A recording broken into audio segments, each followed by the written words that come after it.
Good morning, Bitcoin, and welcome to the World Crypto Network. Today is February 1st, 2024. The future. As you've heard, it's been 10 years since we started the World Crypto Network. That means if you go to worldcryptonetwork.com and you go to on this day, February 1st, and trace back. In 2021, we had an episode of Today in Bitcoin. 2019, the San Francisco Bitcoin Meetup. 2018, 3 episodes, the 4-year anniversary special, a special crypto audio blog by Andy Hoffman, the Quebec Bitcoin Mining Meetup, interesting. And in 2017, we had an evening with Max Kordak from List, San Francisco Bitcoin Meetup. In 2016, Theo Goodman joined us for Save Chris Ellis, donating now at savechrisellis.org. In 2015, Mad Potcoins illegalized.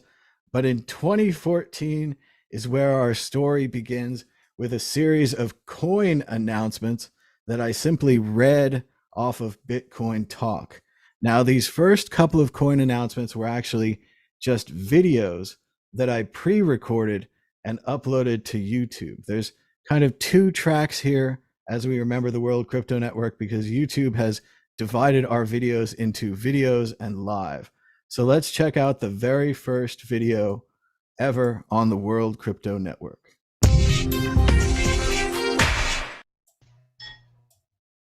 Welcome to World Crypto Network. World Crypto Network news time, 1:53 p.m. HunterCoin launched. HunterCoin, HUC, is a P2P cryptocurrency which incorporates human mining, a blockchain-based alternate reality P2P decentralized cryptocurrency game. HunterCoin will be an experimental cryptocurrency and a 2D top-down decentralized P2P game. The majority of the coins will be generated within a game world within the blockchain. Miners will receive a percentage of coins generated in the world as taxes to encourage miners to process transactions. HunterCoin launched. So not really any opinion or anything really more than just reading the coin announcements, but how did we get here? How did this all start? We're also joined by Victoria Jones. How's it going, Victoria? Hi, Thomas. Happy anniversary. Least I could do to join you in celebrating this momentous event. It's pretty amazing. 10 years, so many contributors and so much more. But first, it all starts, of course, with the Mad Bitcoins channel. As I've said before, I went to Burning Man. I had a crazy hat, crazy goggles, even a kind of a suit, and I used to host a game show at Burning Man that we created with my brother and all of his friends and my friends. And we had a big giant wheel of fortune that you could come up and spin, and everyone loved to spin it. We were one of the nicest wheels on the playa. We had only good things. A lot of the wheels you don't want to spin because you'll end up with a spanking or something that you don't want. Our wheel, we would generally give away Faderade, which was Gatorade, vodka mixed with Gatorade. It will get you faded. Sometimes we'd give you a piece of candy, just real candy, sugar or whatever. But anyway, I had this character and I'd known about Bitcoin since the beginning. And it's a real like tragedy because I could be out there, one of those big Bitcoin billionaires just rolling in it. I had all the right ideas. I knew getting a large number of coins, holding on to them and not doing anything would be the thing. I probably would have left them in some exchange. I probably would have sold them when they doubled. I can't really tell, but I knew even back in like April 1st, 2010, should I buy a house or should I buy Bitcoin? And I was like, I should get a little of both, but I didn't want to lose the $1,000 and it was so hard to make it. And I didn't like working and I was trying to save my money and stuff. And I'd seen other coins. I'd seen Liberty coin come and go, Liberty dollar coin, all these other kind of e-coins and beans and flues and currency and script, and even the original PayPal, which I'd used on a Palm Pilot to actually pay my pal, quickly became too expensive to use for restaurant dealings.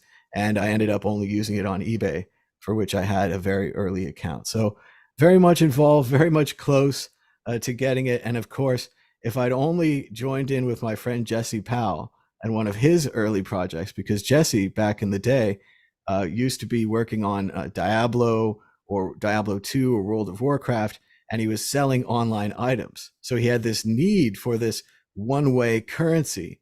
And eventually Jesse founded the currency exchange Kraken. So I just should have hung out closer to Jesse, or he just Knew all the wasn't right around. people. I was in the right spot, and I really, Oh. at one point I got home and I read about it on Slashdot, and I told my roommate, and I was like, this sounds amazing. We should, buy a computer and go mine this and try to buy a whole bunch and hold them. I didn't know about paper wallets. That would have been a whole step beyond to put it on a shelf somewhere, because I would have really loved that idea. And of course I didn't really understand how it worked or anything like that, but I knew it was interesting. It was interesting to me because I'd read about the Federal Reserve and stuff. Funnily enough, not until college. I don't think they teach you about the Federal Reserve in high school. I don't think they want you to know. I remember being in kind of a 1900 to 1930s history class, really specific on the period. And they get to that point and they're like, yeah, the money's based on nothing. They took it over on Christmas Eve. It's very unsavory.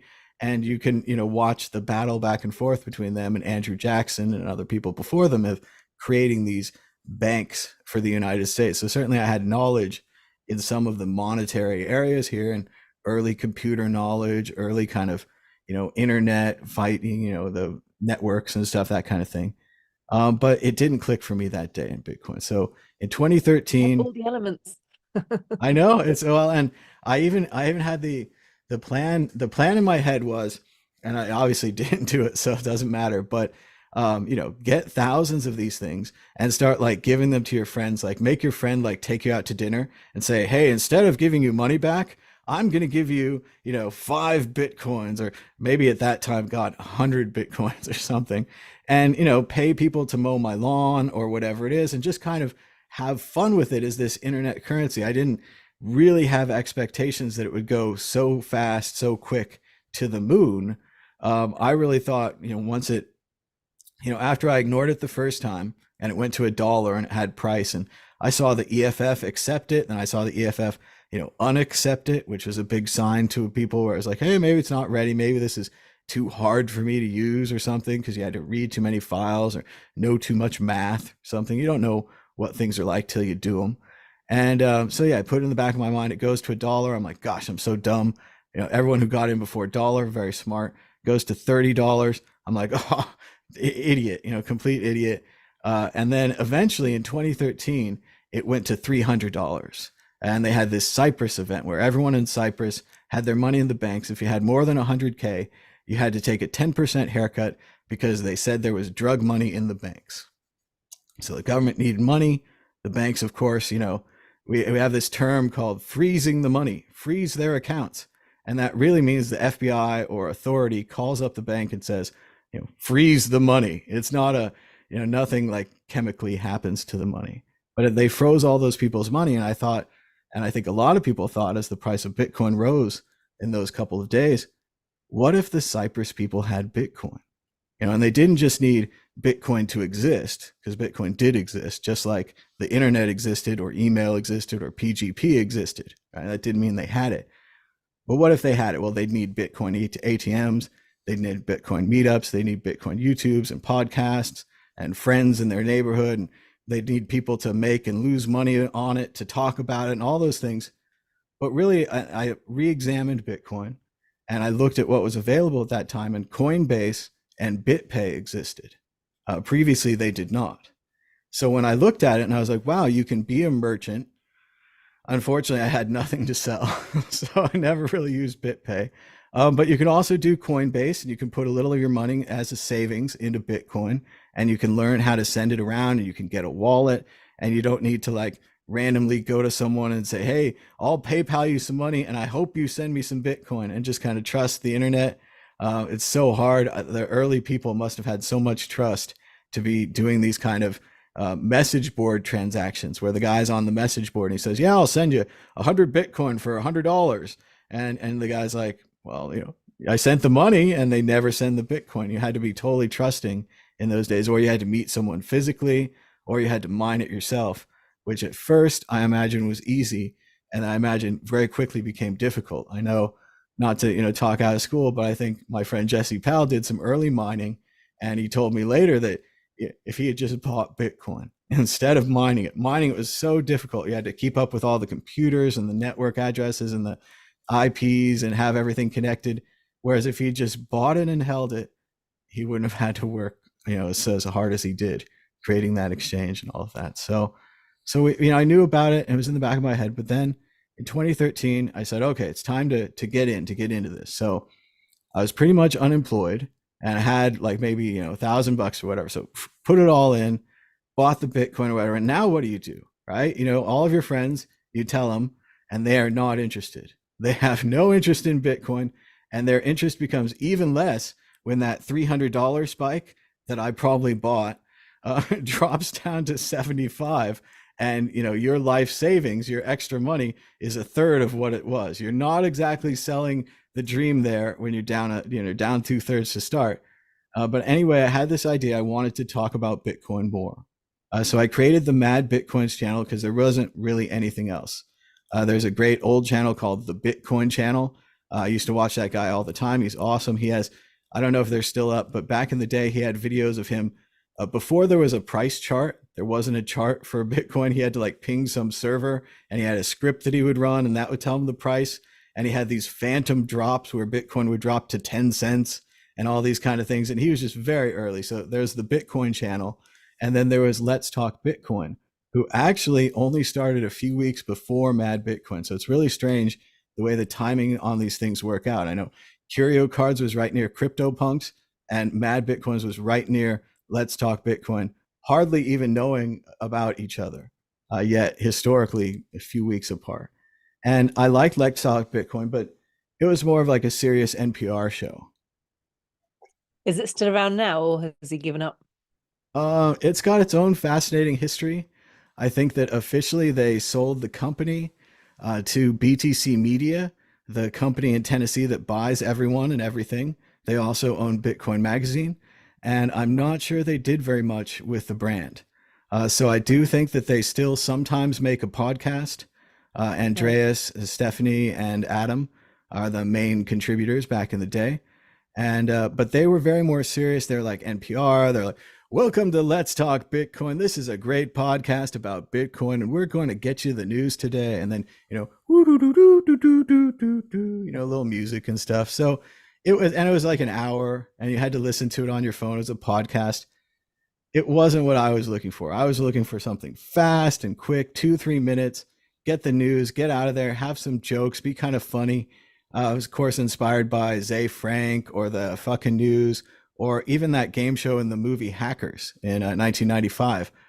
There's a great game show, these two hackers, and they have this kind of internet show, and they're like Razor and Blade, and there's these two internet weirdos. And I thought I could protect myself from any kind of, we bet money on you, Mad Bitcoins, or any kind of financial responsibility. I'm like, this Bitcoin thing, I don't know if it's going to work out. Obviously, my life savings is in it or whatever, but I don't have anything. And I'm open about not having anything. And so I put on the goggles, the mask, the green screen, got the whole background, and did the Mad Bitcoin show.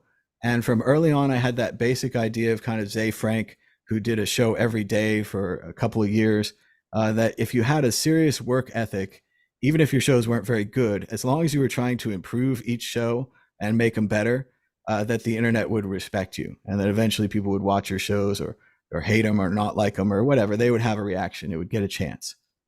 So I did that for a long time. And if you go to my Mad Bitcoin channel, I did a 10th anniversary show there, where I kind of go through and I'm like, wow, I got the clip-on microphone, or I switched to this camera, or I switched to this, and I got this background. And you can see how the show kind of formed. And at a certain point, after about 600 episodes and 2 years of making pretty much daily Mad Bitcoins episodes, taking weekends off, and of course, watching Pardon the Interruption, my favorite sports debate show, where at the end of every show, Tony says, we'll try to do better the next time. And I always try to do better the next time. But after 2 years and 600 episodes, we had an idea, my brother and I, we would talk to each other about Bitcoin. We said, you know what we should do? We should get someone who's not you to talk about Bitcoin, because I'd pretty much exhausted it, right? I mean, I do my goofy Mad Bitcoins character, Star Trek kind of nerds, kind of cypherpunk people, maybe. All those kind of people are into it, but everybody else, I'm not reaching them, right? I don't have the right focus to get them to be into it. So we say, okay, basic idea, people other than Tom talking about cryptocurrency. And then we start going through some names, you know, kind of working out the name idea. And then we were also inspired by the movie Anchorman 2, of all movies. It's very silly. And the second half is a major train wreck, but I like it better each time I watch it. But the first half is really good, and they basically create CNN/Fox News. They create this kind of news that's 24 hours, and that's crazy. And then they also create this news that makes you feel good, you know. So it's kind of propaganda news, and we kind of were inspired by that, and we're like, okay, we can just make our own news channel. You know, we don't have any money or any backgrounds or effects or any kind of thing, so we just make our own news channel, and we set it up, and we start kind of talking to people in the cryptocurrency space, see if they want to join up, you know, on this new news channel.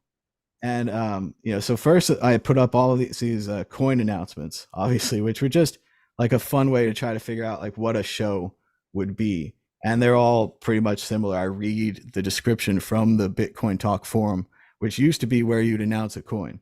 Obviously, all these coins are dead. Extra large coin, cola coin, Nintendo coin, peace coin, vodka coin, swag coin, cinema coin, prosper coin, Bella coin, music coin, and EBT coin. So a fun roundup. And then our first major show was actually started by Chris Ellis. And it's always this kind of interesting thing with time zones. I'm kind of waking up late out here on the West Coast. A lot of the times, our largest shows are started by other people like Tone or Chris. And obviously, we had Andreas Antonopoulos on the show. Chris was talking to him, and they were talking about the Mt. Gox saga and how Mt. Gox was hacked, and if they were hacked or not hacked. At this point, there was an audit going on, all these kind of things. And Chris Ellis joined in. You can see on some of these, they showed the other people. Let's see. Chris Ellis, Coin Life, myself, and Andreas joined in, and we just talked for hours. Let's see. Will Pangman is down there. So it's pretty wild to just set it up and then start doing it. And then other people started creating shows on their own. Let's watch maybe a little bit of Andreas. It's hard to pick clips, though. There's too many. Is both very large and possibly could have a return. But could have a return, that Bitcoin. So we started doing live shows, as you can see on this side. And these were, you know, live shows when something would happen, interviews with people. Derek J and I started the Bitcoin Talk Show 9 years ago, where people could call in on the phone or through Skype or other things like that. Meanwhile, on the other side, on the video side, people were creating pre-recorded videos that they could upload. One of the earliest creators here was Christoph Atlas with his show Dark News, which was really fun because he used to give the price of not just Dark Coin, which later became Dash. He also gave the price of bullets.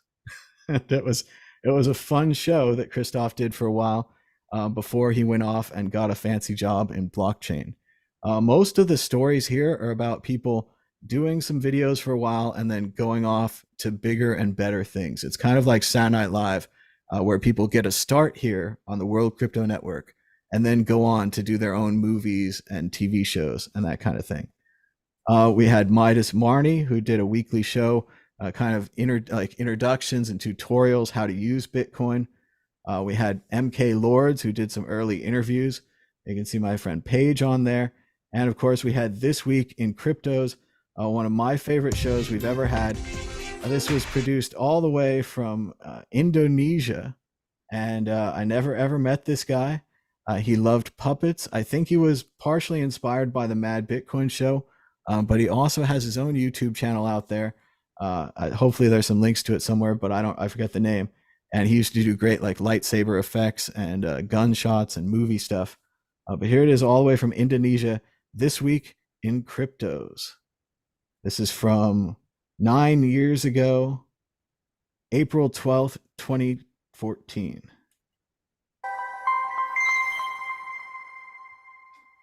Hey! Welcome back to This Week in Cryptos! This is the recap for the week beginning on the 4th to the 10th of April 2014! Let us begin! Hey! Top story! Bitcoin price crashes again!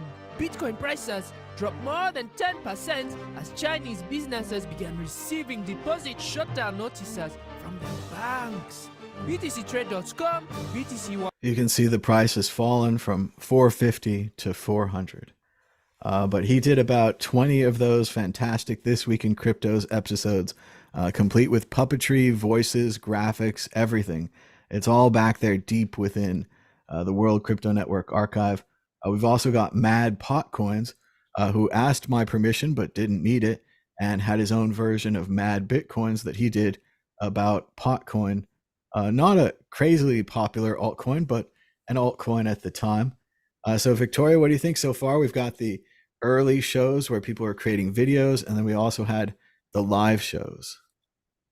Well, it's very creative. I mean, just reflecting on where you started with your character at Burning Man. I mean, it requires a lot of imagination to do that and courage. Not everyone can kind of stand up and create a funny character. Some people are very shy about, trying to entertain people like that. So, what a fantastic way to start. And, you were there right from the beginning, to know Jesse Powell, who started Kraken, and all of these, amazing characters who are now legends in the space. I mean, you really were there and able to make the most of it. What a fantastic beginning, and what a fantastic nod to history, really, that you're able to take. Of course, not everyone has the money when they first hear about Bitcoin. You hear several stories, as I go around and I meet various people in Bitcoin, you often hear of people, I knew about it then, but I didn't do anything about it, because, it is a complicated thing. It takes a while for people to figure out all of the different elements of it. And, I didn't. I think I remember hearing about it in 2013 when it was taking off, and I was like, oh, that's interesting, but had no incentive to kind of dig deeper and figure out what it was all about. And, it was only when I was in a situation where I was forced to learn about the financial system, not having any of that background prior, that made me interested in it. And that's often a similar story with people at this stage. I think it's fairly common for people to have heard about Bitcoin now, but those stories, and people forget, they look back now and go, if only I'd known. But actually it was really difficult. Even now, we don't fully really know how Bitcoin's going to play out. there could still be something with the software or the financial system or Wall Street, something that could completely unexpected that could knock its trajectory. You just don't know. But I'd say of all the history that we've had in Bitcoin, I don't believe there's ever been a time where people have been so confident about its future.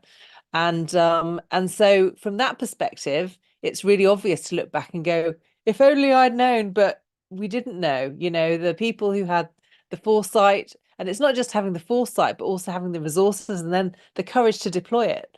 When I first bought Bitcoin, I bought it on Coinbase because fortunately it was set up by them, but I really wasn't sure. And you don't know whether or not, that little bit of money you put into it is going to do anything or not. And often it depends on whether or not you're doing it at the right stage, and if you've kind of catching a wave when everyone else is doing it, whether it'll pay off or not. But, you look back now and kind of think, if only I'd known, but at the time you don't. And so it's the ones that are prepared to take the risk where it pays off. So, but even if you haven't got the money, just being able to invest your time and your energy, in educating other people, that's such a gift to the space. And, well done you. Well, and in 2013, the narrative was completely different. This is 100% dirty drug money. If you're into Bitcoin, you must be some kind of drug kingpin. You must be into human trafficking. It's just like when I was on the early internet and I was like emailing people in 1994, and they're like, what the heck's an email address? What are you doing on the internet? And it was very much, you're all cyber criminals and that kind of thing. And that was another reason why I thought it was probably good to be Mad Bitcoins with the goggles and the hat. And it was kind of convenient that I was unemployed at the time. Previously, I had worked for kind of uptight lawyers at this serious law firm. And I don't think I could have made any public statements, let alone the 600 public statements I don't even remember now that I made as Mad Bitcoins.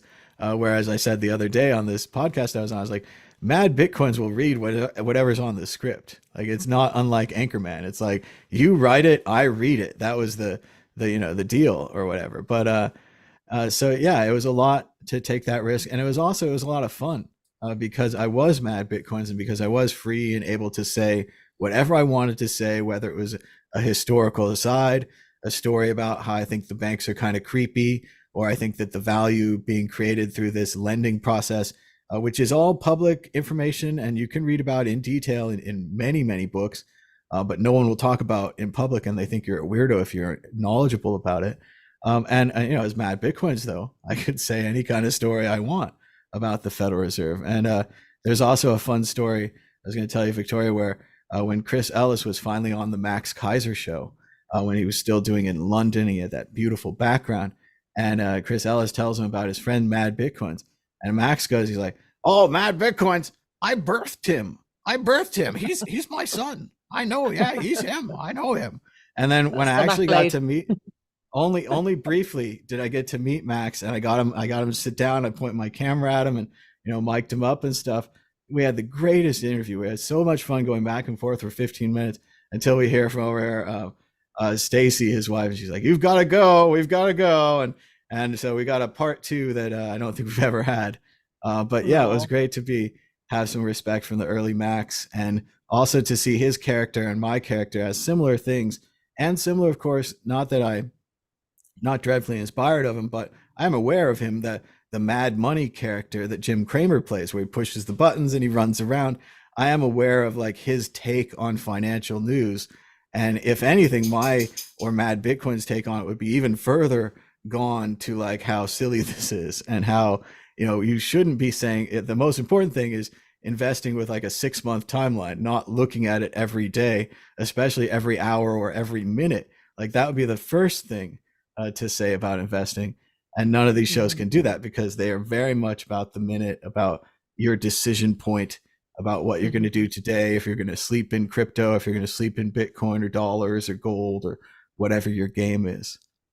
So it was also, I just want to mention again how, inspiring Andreas Antonopoulos is and was back in the day. Someone was saying yesterday about his large video, I think it was in Greece, where there's big Bitcoin letters on the back of the stage. And certainly I knew about it. I'd read about it on Slashdot. I had like this idea in the back of my head anyway, that there should be an internet currency. I didn't know if Bitcoin was going to be the one or whatever, but there should be one. But watching Andreas's videos and hearing him explain it in so many details, all the different aspects very of Bitcoin. articulate. Yeah. He's so good about he's like a Swiss Army knife of all these different tools. Yeah. And I think that definitely one of the things that inspired the early Mad Bitcoins and the desire to make all of these videos was Andreas, and the way he explained it, the way he understood it, talking to him about it on some early shows, going back and forth on early Bitcoin group shows. Just a real great inspiration that Andreas was and is. Yeah, absolutely. And he's certainly watching some of his early videos was, really inspired confidence, because again, it seemed like such a strange thing. So for someone to be able to explain it so clearly, it's just like, yeah, I mean, how could you not? I wonder actually sometimes whether or not, because his first language isn't English, it really means that he has to prepare very well for his talk, because, it's like every word has been considered and thought through, and and then he just delivers it so well. And yeah, fair play to him. It's done very well. A lot of the times, and I know he's a classically trained speaker type person, where you have 3 or 4 points in your mind and you don't have a set speech, but you try to go to your 3 or 4 points. And when you meet someone that's incredibly smart like Andreas or Vitalik Buterin, they really do seem kind of like a space alien or from another world, as if they're kind of reading off this script that's coming to them. And in a lot of times with Vitalik or maybe Andreas, they're talking really fast. They're very fired up about it. They're slinging through a lot of ideas very quickly. Most people can't follow it. If you can follow it, you're pretty lucky. And if you can get a good question in there at the end of it, they're overjoyed. Now they have someone they can talk to. We can converse. Even if, I didn't think up the ideas, I didn't articulate it, I can understand it and I can ask a follow-up. I can keep the conversation going. So in a lot of times, I think that's what you have to do with these great genius people. And one more funny story about Jesse Powell. It's another one where he's just the most unlikely millionaire or whatever he is these days. He was a philosophy major at Sac State. He wore nothing but white T-shirts, and I remember him, being on the couch at my friend Matt Wagar, who worked at the student newspaper with me. And yeah, he was acquaintance. He was a friend. We hung out and stuff. He played Magic cards, and he was into philosophy. And I remember he had Steal This Book by Abby Hoffman, and I'm pretty sure I stole that book. But yeah, just the most unlikely of wild, crazy success stories, and all to Jesse and the work that he and his crew at Kraken did. But yeah, It must be amazing to watch, to have known them right from the beginning, and then just to watch their development. It must be wow. There there's definitely a big gap there where, I knew Jesse and we were all connected and everything. But then at one point I was watching a video on YouTube, as many days, and I see this thing about Kraken, and I'm looking at this guy and I'm like, that looks like that guy that I know. And I looked down and checked the name, and it's the correct name. And I was mind blown that, Jesse would be in this industry and that I would want to be in this industry. And, a lot of times I got close to maybe working at Kraken or maybe getting advertising or something from them, but never really did. Never really happened. I mean, so it's another thing where I have this incredible objectivity and fantastic resume, but, not a dollar to show for it. But just waiting for your moment. Oh, that's right. Well, it's eventually it'll come, and also Bitcoin keeps going up. But so we had the videos that were going along, and there's some classics in here. I think this 2014 Bitcoin costume contest. People should really check that out at the San Jose Comic-Con. What I did is I made all these paper wallets, and then I made this page with the public address of those wallets, and I had the person in the costume hold up the public address, and then you could donate to them. And the top prize originally was worth, I think it was originally worth like a couple $100 that people had donated, and now it's worth $5,000, and it's unclaimed. So it's one of these great things where it's like, and it's an amazing costume. It's a xenomorph alien from the Alien series, and incredible work. And these are the only copies of this of these keys inside these wallets, these paper envelopes that I made for them. So it was pretty fun.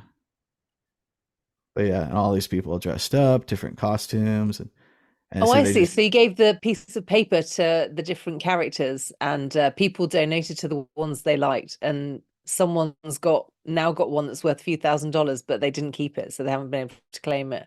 Well, we don't know. I gave them sealed envelopes with the only copy of the private key inside the envelope and instructions, and I wrote on the outside, like, this is like money, save this, like money, this will be worth money in 5 years. But now, because of Bitcoin, you can go through and check the public addresses and see if these people move their funds. And I think it's about less than half. So there it is. That's the winner right here, the alien. Incredible costume. And yeah, it's all about if they kept their bag of stuff from that day. And it's kind of an interesting, fun thing. Similar in the NFT space, they have this thing called the Lost Robbies, where there was like a convention early on. I don't have the exact details, but this guy, in every gift bag, he put a little card that you could claim that would have, what was an early NFT by, his name is Robbie, and now they're called Lost Robbies. And the big question is, if you went to that convention, did you save your gift bag? Because all you have to do is save your gift bag with this piece of paper on it, and there's a card in there. I think they're worth 100K or more. And the same for these people. They have a 5K paper wallet that, unless it was hacked by the randomness bug, and again, it would move, so we'd see it move. So it's still not there. So the randomness bug didn't get it yet. And I thought at the time, I was like, well, I could keep 2 copies of these, but I was like, that'd be dishonest and not cool. I'll just roll right on it, and I'll just hope they claim it. And a lot of companies at the time, ChangeTip and stuff, if you didn't claim your tips, they'd take them back. And it was a more company attitude to it. But no, that wasn't mine. Wow. And I just let it drift out there. And it was pretty fun. It's a great idea. Fun. Yeah. And then we've got, keep going. We've got Mad Pot Coins, more dark news, early show Art Bits talking about art. I don't wonder what that is. Patrick Merck Unfiltered. Just so many things. So over the last 10 years, what would you say is your highlight, your personal highlight of all these interviews that you've done? What do you feel was like your peak moment? Well, the series that I did when I started traveling around, where I did a proof of work series, and I asked people what their computer was pretty Hmm. impressive. It was a Hmm. really good way to talk to people and to get their kind of background before we went into Bitcoin. And when we went to Malta on the strangest thing, unplanned, unscheduled, but Adam Back needed Dan and I to get a satellite dish and bring it to Malta. So we did it, and because of that, we kind of got like special treatment as if at the Oh Tone and wow. Adam Back conference, and that's where I got to interview Adam Back and ask him what his first computer was. So I'd say probably the Adam Wow. Back interview, but also in like the same time period, I also talked to Slush, who founded Slush Pool, and Stick, who founded Trezor and Slush Pool. And with like Slush, he was very nervous and he didn't really want to do an interview. And we even had to restart it. Like he didn't like the opening or whatever. We had to restart, but I relaxed him. I calmed him, and he was telling me all these great stories about how he had to run out of a movie theater where he was on a date to open his laptop to fix the pool because something was broken, and how he was just 24/7 on the project all the time. And Stick as well. He said he didn't like interviews, he didn't enjoy them, but this one he liked. So, and then Adam Back, Oh he's impossible to read. But I think he yeah. likes me enough. He like nods at me and seems to acknowledge my presence. So I that's think he does good that to enough. everyone. Oh yeah, yeah. I think it's his thing. But yes, a couple of those, getting to the greatness. I mean, as far as like stories, I think it was really fun to cover the Dorian Satoshi Nakamoto story. We Oh had like yes. everything up for that. So in the time period where I'm talking to my friends and they're like, "Oh, we don't know if he's the one," and then we go live with it, and then Newsweek is starting to report, and they're like, they have all these cameras over there because it was like an OJ Simpson type moment where everyone rushed there with their cameras. We're going to get Satoshi. And then it slowly started to unravel that Newsweek, the guy had said, I'm not involved with that project anymore.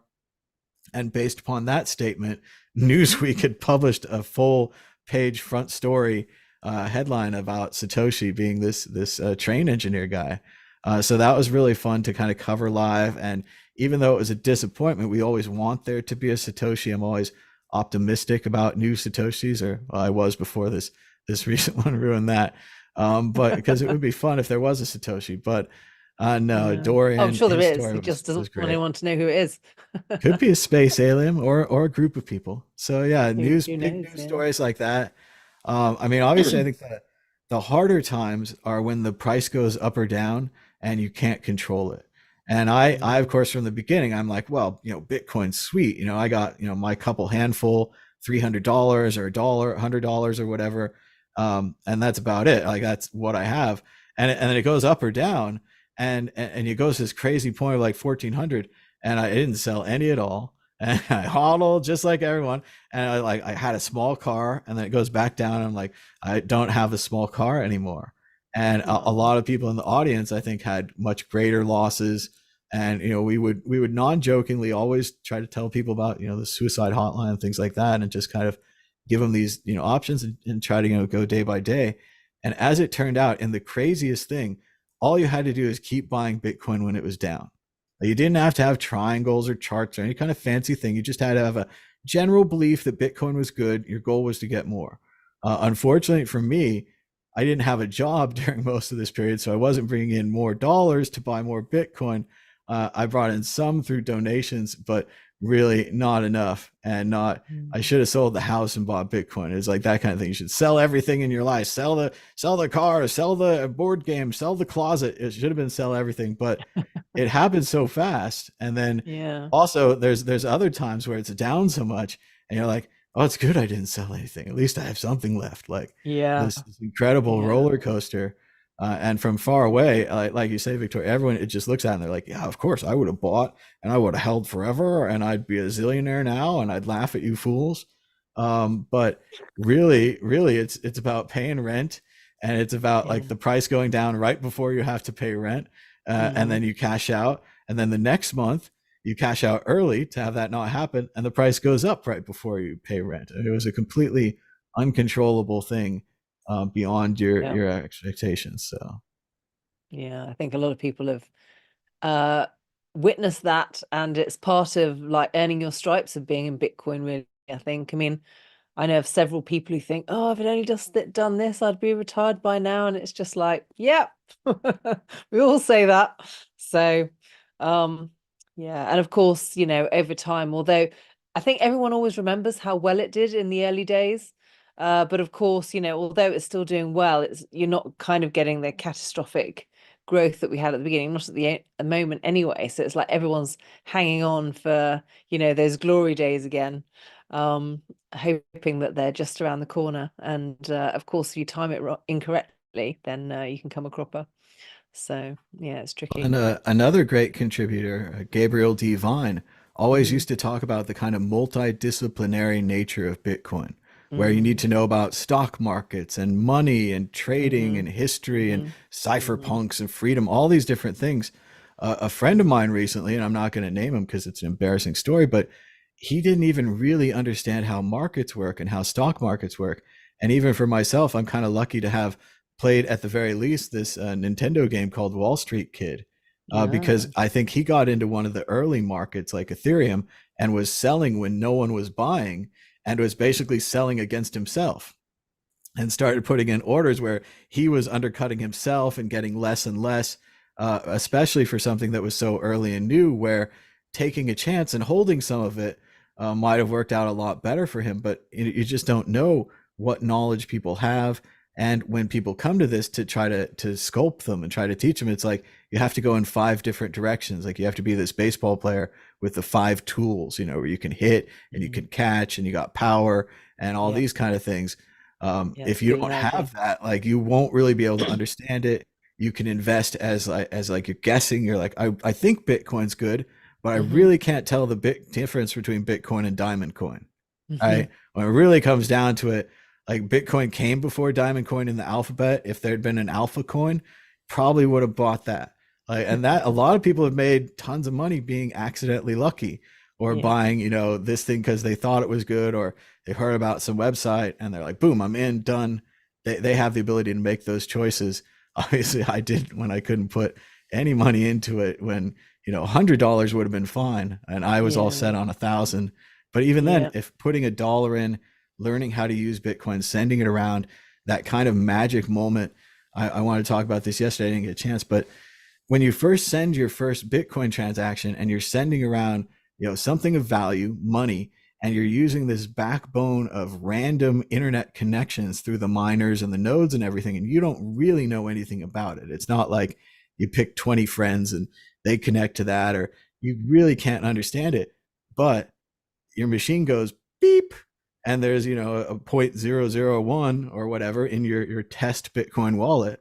And now you can send it to someone else, or you can donate it to a web page. You can click the QR code, all that kind of thing. Just that basic idea that I think we've gotten very far away from. And some people can't tell. If you go to Coinbase and you send person to person money, you're probably not really using that transaction network, or you're probably not getting that real experience. Even if you do think, oh, well, I sent Bitcoin, I used Cash App today. It's not there. It's not quite the thing. But in those real original wallets, and you'd wait, 10 minutes for your first confirmation or whatever it was. I think you really had that kind of bare bones experience of sending Bitcoin. And if you thought about that network and how it worked and how it was somehow trustworthy with your money and its destination, yet somehow unknown to you, just those two things together. And there's so many things about Bitcoin that are just so amazing and incredible. So people get excited about them. Definitely understandable. And you're right, using it for yourself and actually seeing how it worked, is a revelation. So but it's hard to get people to engage with that infrastructure at the moment, because it's still difficult. I mean, for goodness sake, Wall Street can't even do it. That's why they need an ETF. So well, and so many people now, it took so long to get rid of this holder problem, where you'd have to have a paper wallet, or you'd have to have a Trezor, or you'd have to have a Coinbase account and a key and a 2-factor authentication, which 2-factor authentication, I actually learned about that in a Tom Clancy book. As a CIA, they had these spy sheets, these little kind of like pre-printed word sheets, and they would go to the word sheet and they would check to, if today's code matches, they could match up the code. And in a lot of ways, that's what 2FA is.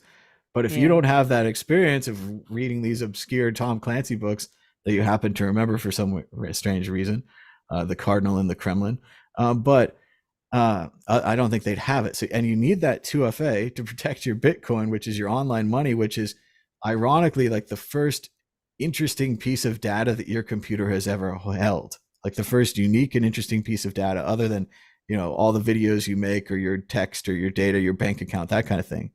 This Yeah. Bitcoin is just special. And you It's used to, you know, remarkable just have it though, on your computer. all that history that and all that information you had access to before Bitcoin was invented. It's almost like someone was preparing you for the role that you have now, all the information that you were guided to. Because how many people can say they'd read an obscure book like that would give them that information? I mean, I certainly didn't. And, you know, I was kind of prepared in other ways, but it's remarkable. It is remarkable. And makes you unusual, I think, in that respect. Well, I also read like Bruce Schneider books like Secrets and Lies about Yeah. cryptography and how the networks worked and trust networks and systems like that. And a lot of that for Bitcoin, you have to have that like systemic thinking. I think about, I mean, I haven't done it, but I think about maybe the movie Sneakers and these kind of red teams and blue teams that will hack businesses. Businesses will pay them to hack them. And that you have all these people with these kind of creative, thoughtful minds doing the hacking. And of course, in Sneakers, they don't make near as much as the bankers. No. A lesson there. But it looks like I'm checking out the chat. They're asking about Vortex. It's going to be a long time in the history till we get to Vortex, but we'll try to keep going. Show you a couple more things that's going on here. So we still got Bitcoin Talk Show where you can call in. We had an early guy named Bitcoin Rush. He did his own channel and he talked in basically kind of a strong German or Austrian accent. We also had Jamie Nelson from Minnesota, I think it was, or Wisconsin, also big with the accents on here. And just everyone's contributing. At this point, we're starting to take on kind of other people's videos, like Bitcoin Rush had his own channel. This Week in Cryptos had their own channel, so everyone could upload them there. Then we had a major event just in 2014 when we all came together at PorcFest.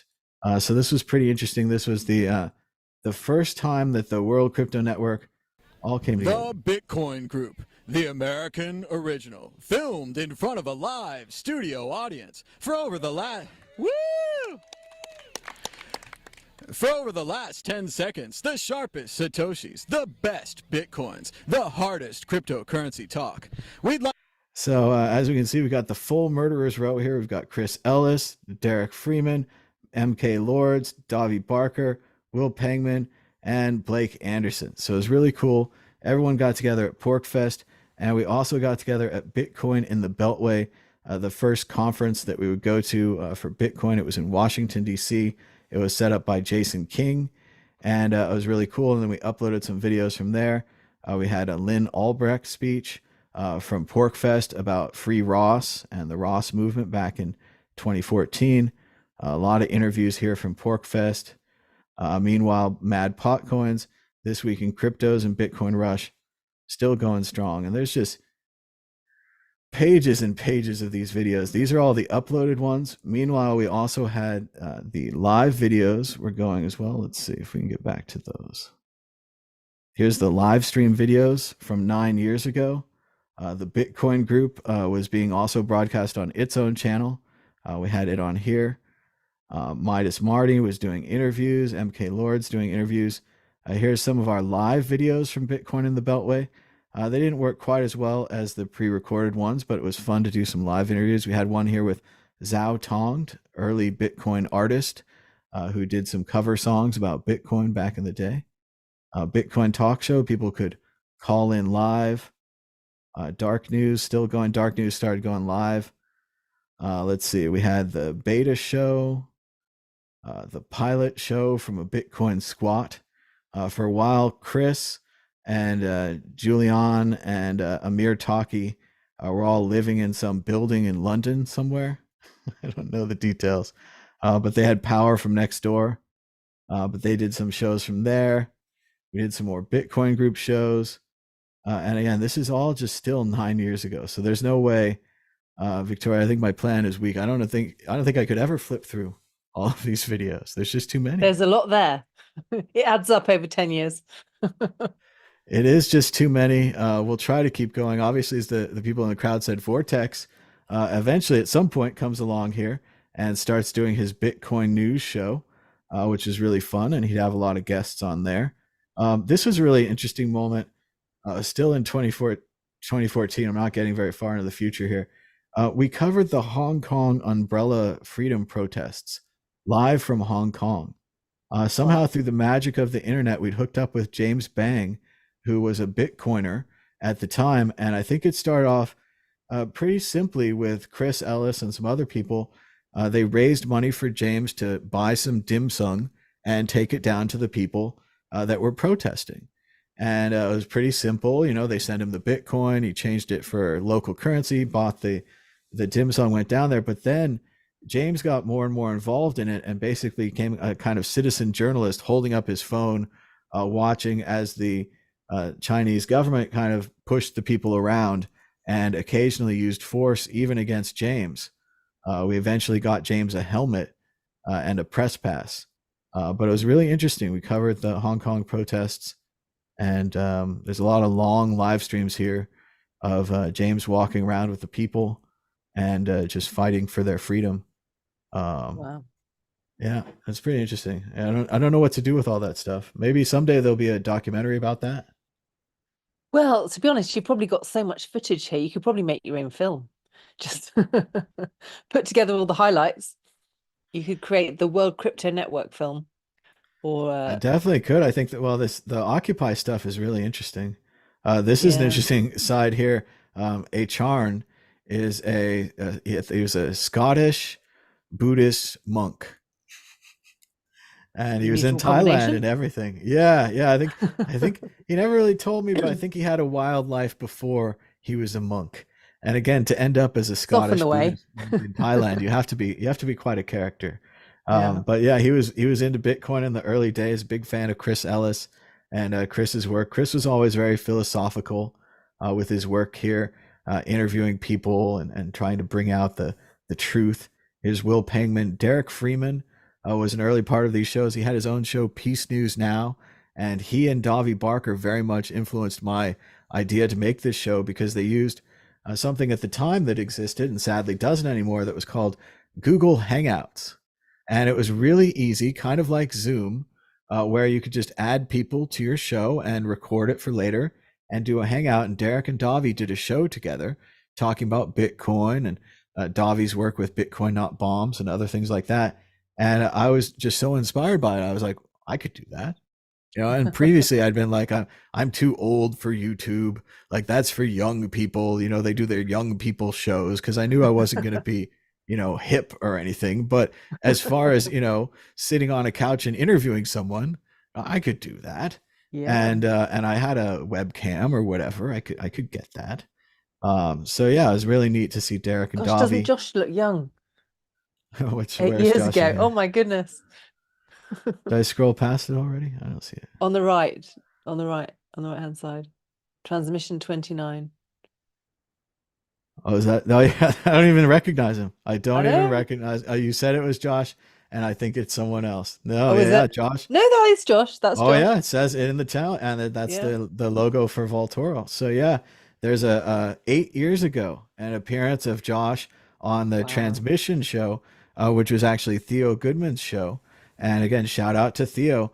There was a point where basically I was working at a BTC Jam, a startup in San Francisco, and Theo was the only game in town. He carried the World Crypto Network on his back for like maybe a year or two. I don't know. Wow. But there's a lot the of modeling of kept Bitcoin updating is the modeling transmissions. on the whole rarity and it not being you being able to cut it down to lower and lower sizes and stuff like that, down to the atomic level theoretically as gold, and then to the 8th decimal point with Bitcoin. And there's Josh explaining how you can cut up Bitcoin and gold to smaller amounts. As Wow. streamed 8 years Arguably, ago. you can cut Bitcoin into smaller pieces than gold, though, to be fair. And we're only starting with the 8 decimals. That can be expanded in Yeah. other versions of Bitcoin. We just don't need it yet. Then we did something really interesting here on the World Crypto Network. We launched our own software. It was called ProTip, and it was a web browser extension for, I think it was Firefox, Mozilla Firefox. And what it would do is you could put a Bitcoin address on the bottom of your web page or in the code of the web page, or just mention it on like a blog entry. And ProTip would notice the address, track how much time you spent on that web page. Then, based upon your allowance, like $10 a month, it would donate that money to the people on your list. And it was really cool. It was an automatic tipping app. So you could set like an amount of money, like I want to tip $10 a week or whatever. And I don't really want to be involved, because part of the problem with these micro tipping systems is they always make it where it takes 5 clicks to send a penny. And it's like, Yeah. this is never going to work. Like, I don't want to send a penny. Like, yeah, I like that video. I watched it for an hour. Like, but I don't want to be involved in like clicking 60 pennies their way or whatever. But this application allowed you to do that with original on-chain Bitcoin, and it was open source. Anyone can use it. It's out there on GitHub or whatever. But basically, we raised about $10,000 in Bitcoin. Most of it went to the developer. The rest went to Chris Ellis to help promote the software. And I had a job at the time, so I was fine. And yeah, cool. we did a lot of shows about this, and we released the software. One of our big plans was to over deliver and under promise.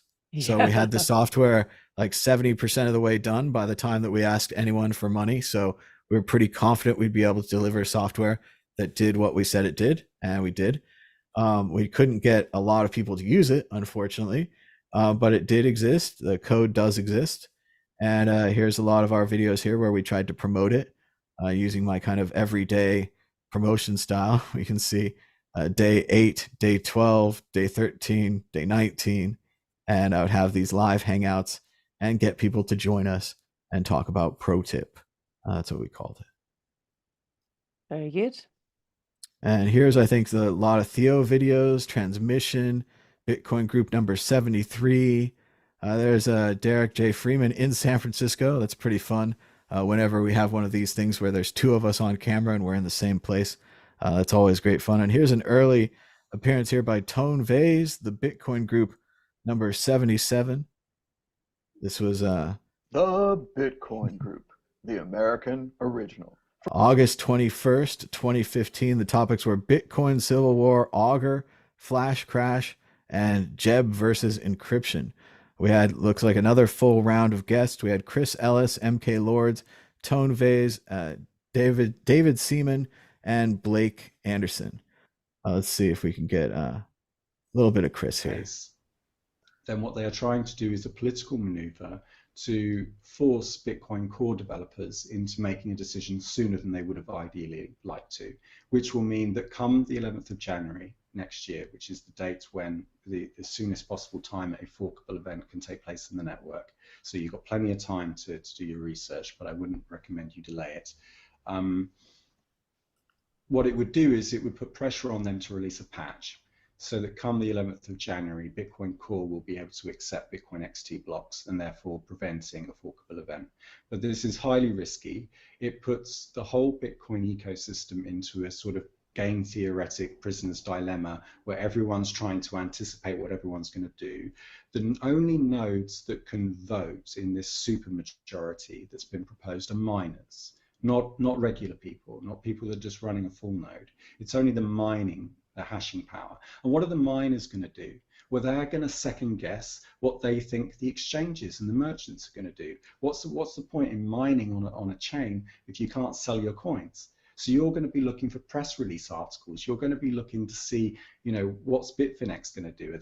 What are they going to tell all their customers, these exchanges? What addresses are they going to give them? It's just going to be pandemonium. It's going to be confusion. And again, it's all about. And here's Chris completely predicting the future here. When we say Bitcoin Civil War, that wasn't even the block size war. That was the beginning with Bitcoin XT.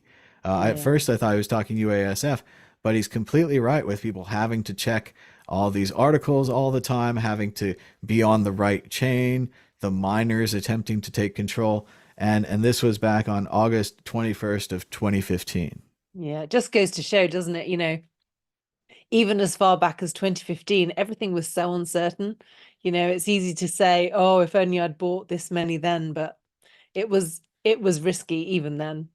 You know, it definitely took some courage to take the plunge. You really need to know what you were doing. It's never smooth sailing when people are talking about the prisoner's dilemma and game theory and just the complexity of the issue. But Chris is absolutely right. And in many ways, by even just discussing this and trying to get everyone's opinions and feelings and things down in these videos as a primary source, a historical primary source of what we thought at the time, best information we had, it really comes through. It's an incredible archive. It is an incredible archive. And, you know, I remember the block size wars. I mean, for myself personally, I was starting to watch the World Crypto Network by then, and I was in a caravan in Devon having to persistently renew my 3G Wi-Fi network so I could keep watching it because it was fascinating watching it play out. So, you know, that was my personal memory of the World Crypto Network. I couldn't believe that I'd paid to be in this caravan for a week and I was just watching the World Crypto Network on my phone and topping up my 3G networks. I didn't have Wi-Fi just so that I could keep watching it because it was fascinating watching everything play out. And so that was 2017. And I think, you know, looking back on the time, you know, it was a big issue whether or not, you know, what would happen with the block size war. And it was only really once that was resolved that the price then took off. It was like, right, we know what we're doing now and things can go ahead. But I think unless you were there at the time, it's difficult to remember these key moments that really fed into Bitcoin's success. It even seems strange now to say that the price went off after that, because the way the block size war ended was not really in the exchanges or the major players' favor. It was a No. complete revolution from the bottom up of these nodes, these programmers, the UASF, even, you know, talking heads, people like me talking about it. I remember going to my first time overseas really in 2017 at the Paris conference, and it was the first time that I ever met anyone else who, like myself, didn't agree with this doubling of the block size, didn't think it was a good idea, thought, you know, we should do the UASF, and also were against 2x. They had no 2x stickers already, and we were already coalescing around this idea where we're like, wait, we don't want to just double Bitcoin because you guys are worried that things are going to be too popular in the future. This is as I've said, you know, dozens of times, I'm sure, this is an airplane that's flying around the country 24/7, 365, and it's refueling in midair. So if you mess with the weight of the airplane and you add a bunch more weight, it's going to affect things. Like, we're going to do our best not to have any effect, but and we've got doors flying off airplanes today, and they're very well regulated. What are we going to do with Bitcoin if a door flies off? I mean, disaster. You're going to hit somebody. But yeah, all these things were going on, and the mainstream media just said that, you know, we were all idiots and this is drug money. There was no complex discussion, and I'm not even sure there's complex discussion going on today about Bitcoin or what's really going on the internet. They're just kind of getting in on the price. But let's just try an early clip here. Let's see what Tone Vays said back when he was a researcher for Brave New Coin. True, but maybe they can get them to remove the nodes, the censorship of the nodes.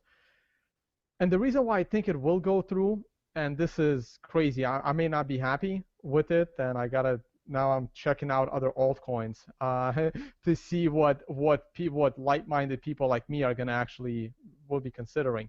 And here's why I think it might actually go through, is because they have such a long time window, right? In this time window, what Gavin and Hearn did by giving them like 4 months for this thing to work itself out, it has now prevented the other developers from putting out something better.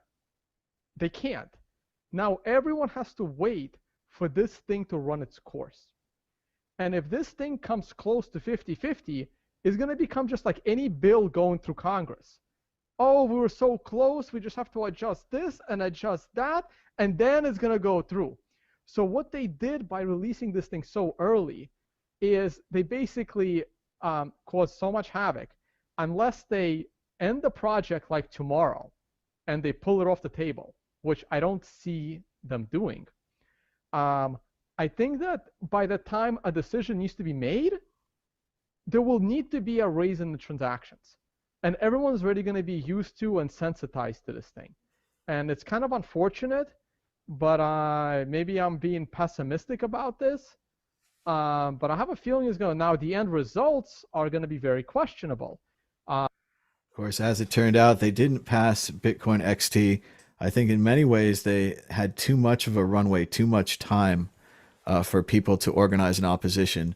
And there was just not that much interest in it. But still, what a fascinating video. I don't really watch myself very much anymore, especially 8-year-old ones or 7-year-old ones, or watch or Tone or anybody on there. But gosh, what an interesting video. And there's, You even managed hundreds. to catch Tone talking about altcoins. That I has know, to be I love one it. for history. I know we've got him at a moment of indecision where he's like, yeah, if Bitcoin does this, I might have to go to an altcoin. Like, yeah, that was a pretty, and that was a random needle drop. I mean, imagine if you really went through these things. But yeah, we just kept going with the shows, Mad Pot Coins, Crypto Convos with MK Lord. She was doing some interviews. And here's a fun one. This is I don't want to embarrass him, but because I don't think he does videos or anything anymore, but the famous DJ Booth, who created Tallycoin, great software, and of course created the World Crypto Network webpage and the Mad Bitcoins webpage. He used to do a show called the Flipside Bits, all the way from Australia. It was, again, just like This Week in Crypto's, beautiful, heavily produced, wonderful. And I did everything I could to get people to watch these shows. We just really couldn't get a lot of views back in the day. But here's just a little bit of DJ Booth and the Flipside Bits.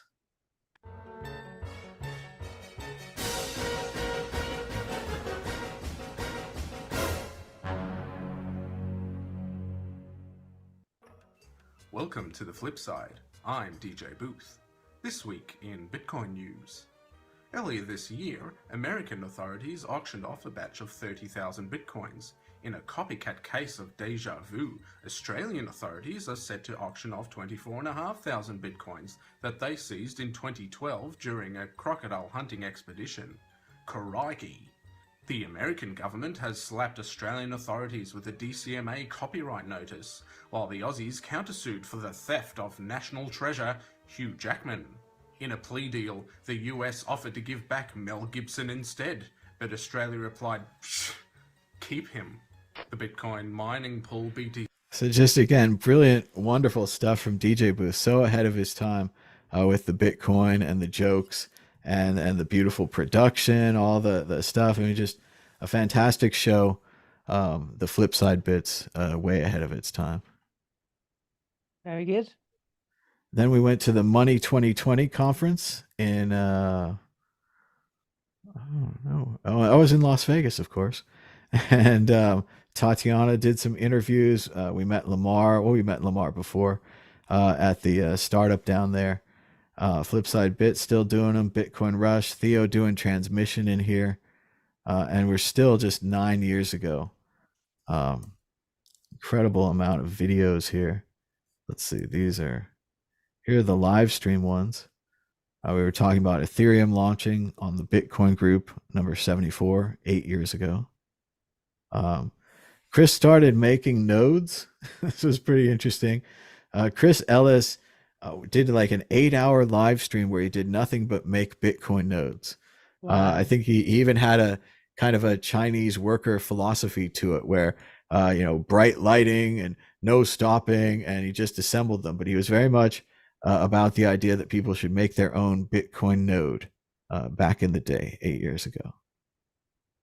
Yeah, good for him. That's quite an undertaking.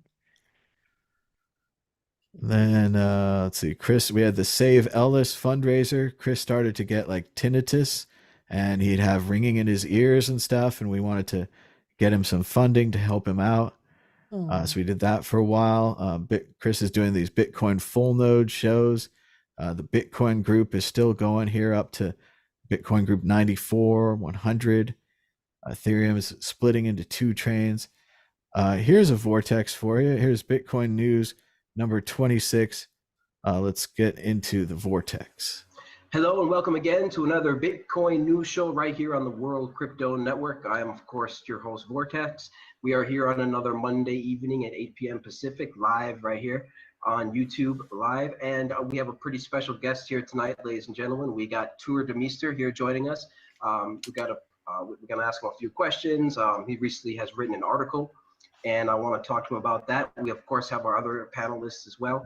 So we're going to be looking forward to having them ask questions as well. So this should be a pretty good show. We're going to be talking about Ethereum. We're going to be talking about Bitcoin scaling. And so I'd like to go ahead and get right into it. And first, I want to actually introduce. So again, this is kind of a perfect example of like the basic thesis or theory of the World Crypto Network. Someone who's not me talking about Bitcoin. And what a great little cast he's got going here. We've got Vortex, we've got Tuur Demeester, incredible commentator about Bitcoin. We've got Tone Vays, and we've got Gabriel Devine. A lot of times, whether he knew it or not or whatever, I would basically have people come in on the Bitcoin news show. I'd have them kind of try out there. And if they're good, I would add them to the Bitcoin group. So that's how we developed a lot of our panelists. And again, Vortex just came along, wanted to make his own shows, was all fired up about it. I don't think he really wanted to be in media before this or had media training or anything like that. But he just had that honesty in his delivery and the passion. And he just, again, all these people are self-starters. Like, I'll motivate them a little bit. I'll be like, you could have a show.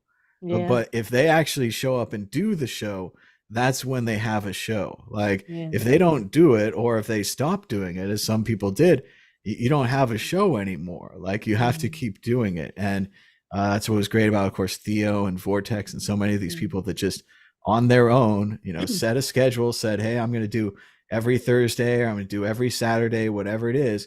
And they made these shows. No, it was very good. I mean, I remember watching Vortex. He was very watchable and explained things well. And like you said, great range of guests and interesting commentary. So brilliant. Well, and the beauty of all that is I didn't have to do anything. the That's classic always example. good. It's Tom Sawyer getting everybody to paint his fence. Exactly. Like, Yes. what a great fence we're all gonna have at the end. And 10 years later, we have this big YouTube archive, all this stuff that anyone can go watch. And that's the fence that we made together. And everyone made a part of it on their own. And especially, looking at, seeing Tone start to show up on these shows. Tone would do my show, then he'd go back to his channel and do his own show. He had so much drive that he would just do so many shows, and then he would go out and guest on other shows, and just had that whole thing. So at this point, we're starting to hit 7 years ago. It's getting down to just the Bitcoin group and the Bitcoin news being uploaded. Let's go check out some of the, let's see, do we still have the live page? Let's see. No. No. Let's see. So if we go back to live and oldest and scroll through a bunch of things, we'll see that we still kept up with the live shows, even while people are uploading shows. Chris started a show for a while, Chris Before Coffee. He'd have guests on there. We did a World Crypto Network book club about Snow Crash. That was really fun. I'm not sure that we finished the book, though. I hope we did. I think we finished Snow Crash and we started Neuromancer, but we didn't finish that. So we have some early Bitcoin groups being uploaded here. We started doing, here's Neuromancer on the book club, and we did that live. This is a pretty strange video that Chris Ellis brought us that for a while we didn't even really know that we had. This is called Developer Event, Learn Ethereum with Vitalik. And it's a 7-hour and 22-minute, I don't know, kind of a seminar, kind of just a hangout with Vitalik, and you could learn Ethereum. And we've had this on our channel since October 5th of 2014. So that's pretty cool that Chris Ellis was able to gather this at one of the early Ethereum developer events, and that we were able to preserve it for the internet so people can go watch that. Then we had some more action here from Hong Kong. This is from 2014, doing it live. Let's try to get forward here. Started going to some conferences. I started going to Bitcoin meetups in San Francisco. Eventually, we'd start broadcasting the Bitcoin meetup on this channel. It was another great way to meet people, to have people talk about their startups. Here's something we started that was called the Bit Panel. And my friend Travis, who later worked with me on Curio Cards, would host this. We'd go down to kind of near San Jose, and we'd have a bunch of startup people, and they talk about that. Here we go. Chris was making the nodes. We're into 2016. More full node stuff, more Bitcoin groups. And again, as it happens, it starts to thin out. We're not seeing as many uploads from the other people here anymore, but we are seeing Bitcoin groups and Bitcoin news shows clicking along. So these are all live. Let's see. Started making some cool thumbnails and just clicking along. And then one of the things that we changed and that we started a new show called Today in Bitcoin. And at first I started this show on the Mad Bitcoins channel because I wanted it to be short and fast. And it actually became so successful on there that I moved it over to the World Crypto Network and said, hey, anyone that wants to join me can. And as it turned out, Tone and Jimmy had time in the morning, and they were able to join me for a lot of these early Today in Bitcoin shows. Let's watch. Good morning, Bitcoin. Today is Saturday, July 15th. My name is Thomas Hunt, and here's what happened today in Bitcoin. The price of Bitcoin dropped below $2,000 as scares about the Bitcoin scaling spread throughout the trading community. Especially fearful is the August 1st date of the user-activated soft fork. No one knows what's going to happen. Meanwhile, Bitcoin merchant adoption is slowing, and Overstock's president can't figure out why. As the CEO says, I don't know why a CEO wouldn't want to make it easier for folks to spend money. Meanwhile, GDAX plans to hold on to your Bitcoin if there is a UASF. The company has announced plans to suspend Bitcoin withdrawals if there is a UASF on August 1st because of the confusing nature of the software. So there it is, covering the UASF back in 2017. And the Today in Bitcoin show is a fun way to try to get the news out there, similar to Mad Bitcoins in the daily nature. But eventually we had Tone doing his charts, and we had Jimmy doing some technology, as well as other guests, Blake Anderson, Chris Ellis, anyone else who wanted to join. And once again, that internet formula of doing it every day leads to success. The Today in Bitcoin show, even after I moved it over from Mad Bitcoins, started to get views, 3,000, 9,000, 5,000. So that was pretty fun. And then we started to go up and up and get views, and it was pretty fun. We were getting comments on the shows. People would join us in the live chat. But of course, it couldn't last forever. Eventually, we had our big blow up top. Let's see if I can find it here. It should be in the live shows. I think it should be coming up. But anyway, it was the big moment when Bcash was launched. And Tone launched a show early in the morning before I was awake on the West Coast, and started talking with Jimmy and other guests about the launch of Bitcoin Cash, the first major fork of Bitcoin, the first Bitcoin 2 or whatever. And there was a lot of worry at the time that Bcash was an attack on Bitcoin, and that they would use the same address structure so that if you sent money to a Bcash address, you could lose it, and that there may even be defectors like Coinbase who you could go in there and try to buy Bitcoin, and they would sell you Bitcoin Cash. And then when you tried to send it to your Bitcoin wallet, unknowing, you would have a lost funds because you'd send Bitcoin Cash. It was an incredibly uncertain time. And through some chance or luck or fate, although I've never seen a picture of it, I have been told that our video and our stream that day was put onto the Bloomberg terminals so that these stock market people could figure out what was going on with this crazy Bitcoin. And we ended up doing an 8-hour live stream. And I don't know if you guys have ever done an 8-hour live stream, but it's pretty tough. One of the things you have to do is you have to keep adding guests. You have to keep adding new people. So this whole time during the live stream, while Tone and Jimmy are talking, or maybe there's a guest on there, in the background, I'm on Twitter, copying and pasting the invite to everyone I know. You want to join? Do you want to join? Do you want to join? And just through luck and fate, some of these people follow us. Some of these people were still small enough to read their DMs. We got Charlie Lee on there from Litecoin. We got Charlie Shrem on from the early Infamy and all those things. We got Trace Mayer, Blake Anderson, Chris Ellis. All the rest of our crew had a huge, giant live stream, and somehow scored 60,000 views in a single day. Amazing. It pretty much ruins the chart for everything else if you look at our view charts, because there's that one day where Bcash launched and the World Crypto Network was incredibly popular. Yeah, that was when I was in that caravan topping up my 3G so I could watch it. So it was a great show, yeah. And that was an all-day show. We were one of my early ideas. I mean, obviously, you had the basic structure at first was that everyone would sign up for a weekly show, and the Bitcoin group was on Friday, and I did the Bitcoin talk show on Wednesday, and everyone else had their day, and they would upload on that day, and that went pretty well for a while. And after that, we'd have times for people to do their show and things like that. But I'd always had that idea that even though we didn't have big resources, we weren't a fancy company, no one's ever really been paid for being on this network. It's never really made any money. But if we had, anchors, announcers, and they could do 15 minutes and we could get another one to come in 15 minutes and they could hand off.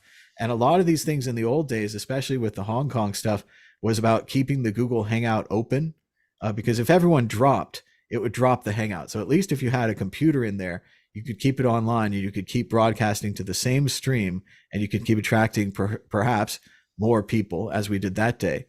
But yeah, we really fulfilled my dream of having the all-day news with the anchors and handing it back and forth, and things where Tone could go off and have lunch, he could come back later, the stream would still be there, I could come and go, that thing as well. And we really nailed it that one day. All of the previous live streams, everything came together into that one live stream. Brilliant. Very good. So it's pretty cool. And then everyone broke up after that. So Tone and Jimmy, they just they wanted to make more money, I think, and we weren't making any money very fast. So and we didn't really know how to make money or anything like that. We're not big advertising people or whatever. So Tone and Jimmy went off and started their conference, and Jimmy wrote a bunch of books, and they used that to make money. And then I think Vortex just kind of retired to make his own music. He wants to make electronic music, which I thought he could share with his existing audience and our existing audience. I'm sure people would love to hear his music, but he didn't, or something. I don't know. And so then in 2017, this was also one of the big kind of sticking points. I finally got to travel. So the problem with me traveling is that I was in a different time zone, and then Tone and Jimmy and I were unable to meet up for the Today in Bitcoin show every day at the same time. My idea is that we could each do our own segment of the show at different times, upload them to the YouTube, and they would just play back to back, and people could watch the segments together. I did segments every day of my vacation. They did no segments.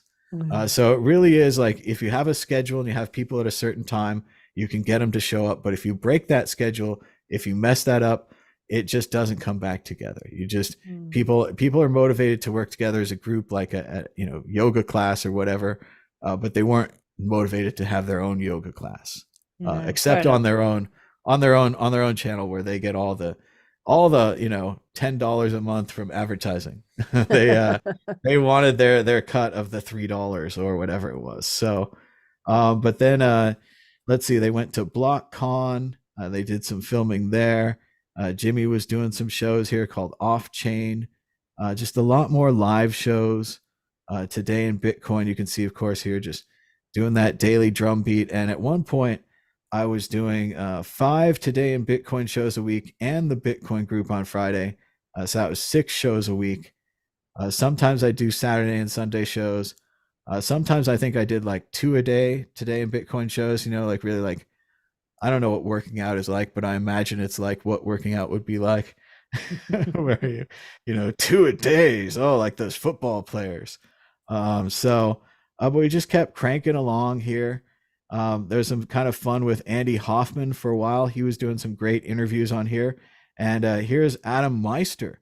Probably not the first appearance, because I think he was on a lot of Bitcoin news shows.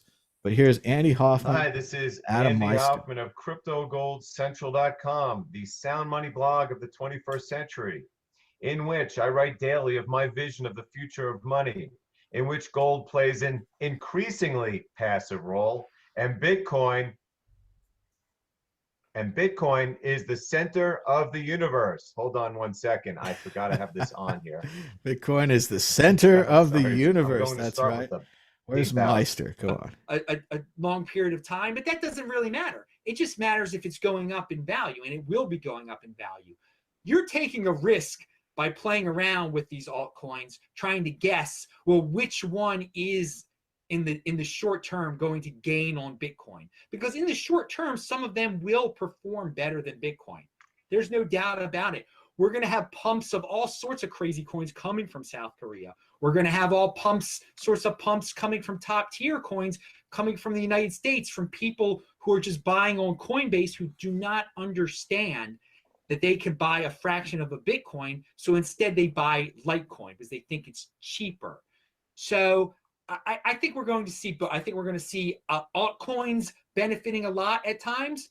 But I also think sometimes they're not going to be benefiting very much. And there's going to be sometimes that Bitcoin dominance is going to get over 70%.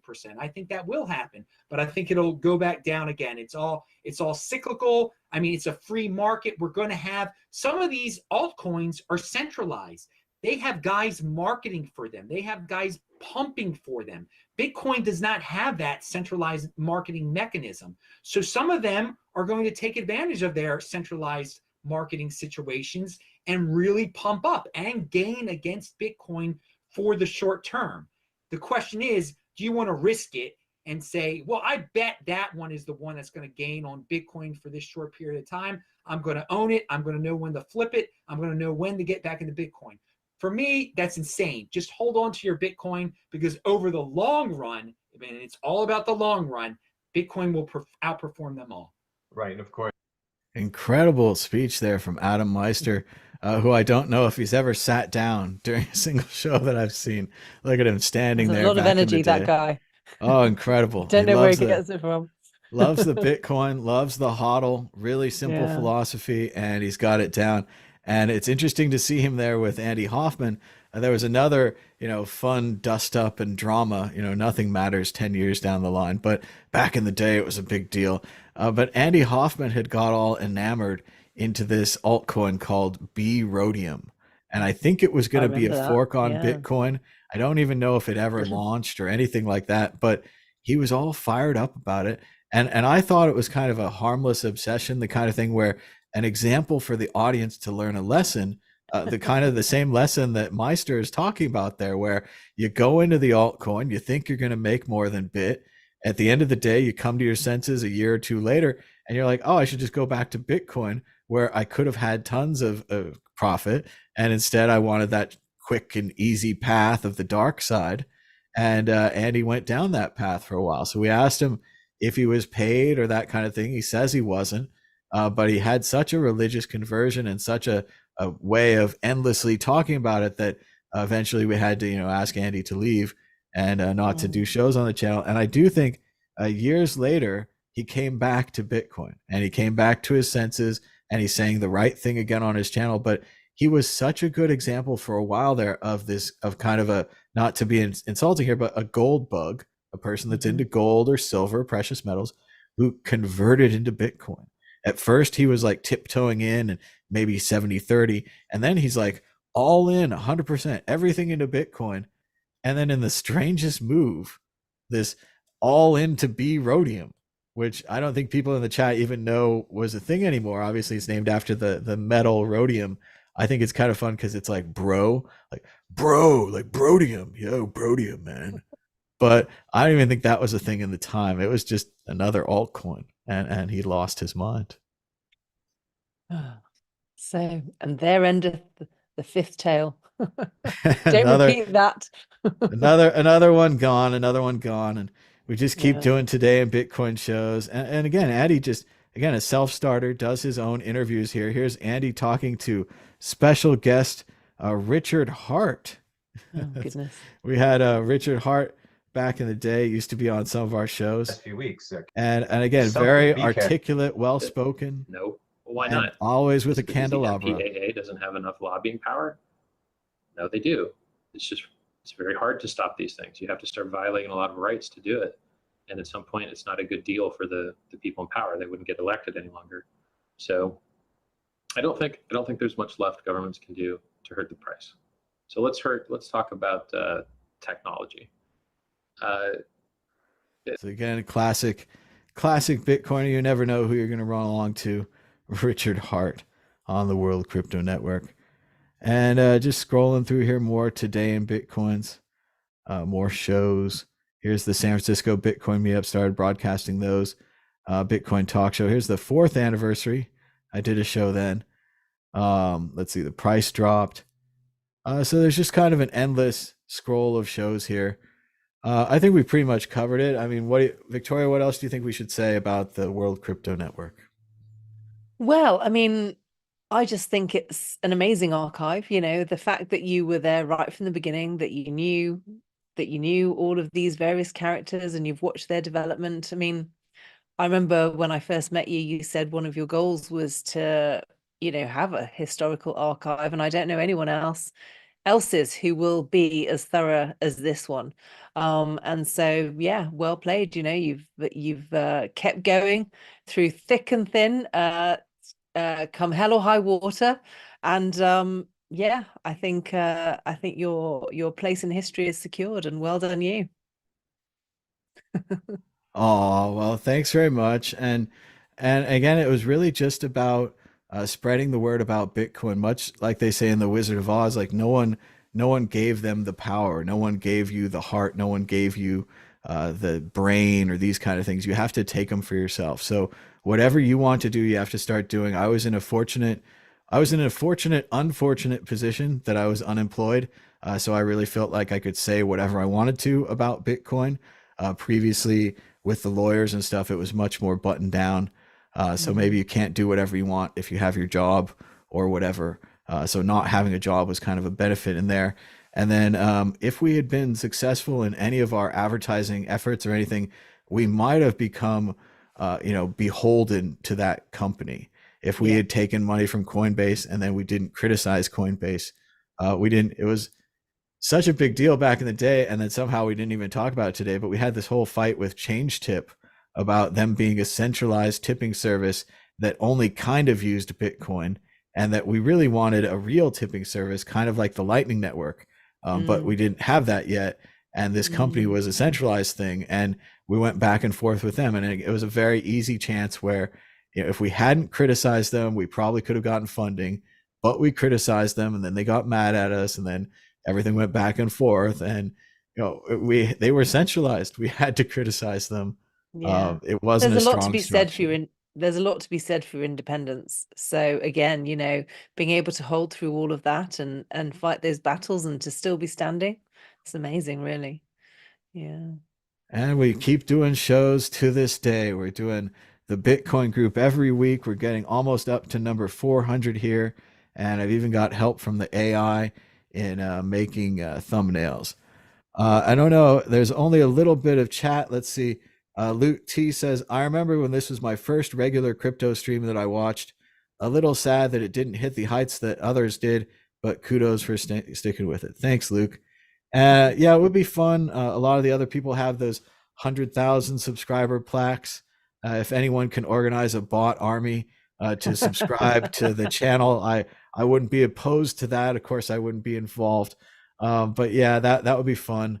To get the plaque or whatever. But as far as everything else, the goal was spreading the word about Bitcoin. Nobody was doing it. It was basic silence out there. And not to say that others wouldn't have done it, but I did it in my own way. I created, like you say, this archive that anyone can go and browse and listen to. And we're working on trying to upload to the Internet Archive and try to back it up and make sure it carries on. In the early days, people were making torrents of it and things. But now there's just so many files to even download them all. Major hassle. But lots of stuff out there. In 2016, when I was learning about Bitcoin, there were very few places where you could get information. And, yours was one of the few shows that I had access to. So, yeah, thank you. Well, and with so many other shows, it's so easy to go down the path, even if you aren't taken by a company. I remember Amanda Johnson used to do these great videos about Bitcoin, and then one day she became the Dash Darkcoin girl, and she just did nothing but videos about Dash and Darkcoin. And I think she might have done really well because they even had grants and stuff. So there's a lot of opportunities that we missed to sell out. So we've also got a couple more comments we're going to lead. BTC Moon Guy says, I learned a ton about Bitcoin back in the day from the WCN. Thank you. Voltage Goat says, I can't believe I have been watching this as long as I have. I agree with that too. And shout out to Morgan in the chat. He says, I love you, Madman. That's my buddy Morgan. And Gerbot's a friend of mine too. Congrats, Tom. 10 years is a really long time. I kind of thought I could do it 10 years. 7 years is usually where I start to run out of interest in things, but to pump it out the full 10 is pretty cool. And we still keep a hand in it with the Bitcoin group. Obviously, I'm not doing Today in Bitcoin every day or Mad Bitcoins every day. And I kind of wish I could, like it would be kind of fun, but I like taking off some time as well and having more freedom, like you say, Victoria, to read more books and watch more movies and maybe have some more thoughts about this future that we're going down to. So we'll have to see how that goes. I guess other things, a lot of people got mad at me during the COVID. I kind of did a political World Crypto Network for a while and put my opinions out there, and they didn't like that. But that's fine. I mean, it's too bad that those people left because we did swing back to trying to be more Bitcoin focused and Bitcoin centric, but it was a very serious time, and we had to kind of tell our truth of what our opinion and our information told us. So, and the same with the political situation with the orange monster threatening to destroy the whole world. Every once in a while, you got to mention it. Needs to be addressed. Yeah. Like I don't want to focus on it, but yeah, sometimes you have to mention it. And again, that angers people, but I think a lot of times we've been able to discuss things here, and in a lot of ways, this is the World Crypto Network. It's supposed to be about kind of all cryptocurrencies. For a long time, we were Bitcoin maximalists and very hardcore. And I often felt like I was just kind of hanging with those guys. I didn't feel too hardcore in the maximalism. But in the same way, I do believe in Bitcoin, that it will be the money of the future, and I have for a long time. So I don't have trouble, with something else coming along that would be an interesting database coin or some kind of different privacy coin, some kinds of options. But a lot of people did. A lot of people formed a serious religion around it, very hardcore. And like I said on this progressive podcast yesterday, a lot of people just assume that you're a libertarian because you're into Bitcoin. And they just assume that you're very kind of hardcore into Hayek or these kind of things. And I read The Road to Serfdom, and I didn't like it at all. And I've read Ayn Rand's books. But that's what I think the true core of the real internet, the internet that I joined many years ago when I transitioned from BBSs to the internet, is this being able to discuss anything, being able to have two sides, bring in your evidence, bring in my evidence. We'll look at it. Maybe a couple days later, I change my mind because your evidence is better.